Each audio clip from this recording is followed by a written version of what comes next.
I'm Gill, and this is your UT10 Sports Report. The Rockets volleyball team had one final showdown for the Battle of I-75 earlier this week. But first, they played their final home game of the season this past weekend. The Rockets volleyball team has had a tough season up to this point, but you wouldn't know that from watching them play last weekend against the Buffalo Bulls. The first set of the night, Toledo dominated the Bulls, finishing the set 25-10, before the Bulls came back to win the second set 25-21. Third set was back and forth, but the Rockets pulled through, winning the set 27-25, and they were able to finish the game off in the fourth set with a score of 25-22. Freshman Taylor Alt had another standout performance, finishing the game with 22 kills. Senior Chloe Gillespie stood out as well in her final game at Savage Arena with 15 kills on the night. Earlier this week, the Rockets were looking for revenge against their rival from right down the road.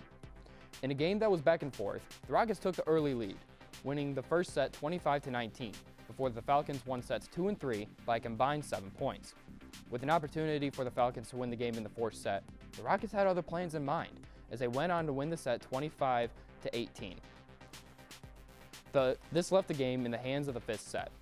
The Rockets got off to an early 3-1 lead in the set before the Falcons got hot and eventually took a 7-5 lead. This would not discourage the Rockets, however, as they would storm back and win the set 15-11.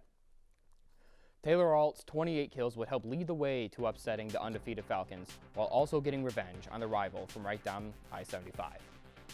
The Rockets volleyball team will travel to Akron this weekend for the conclusion of their 2021 season.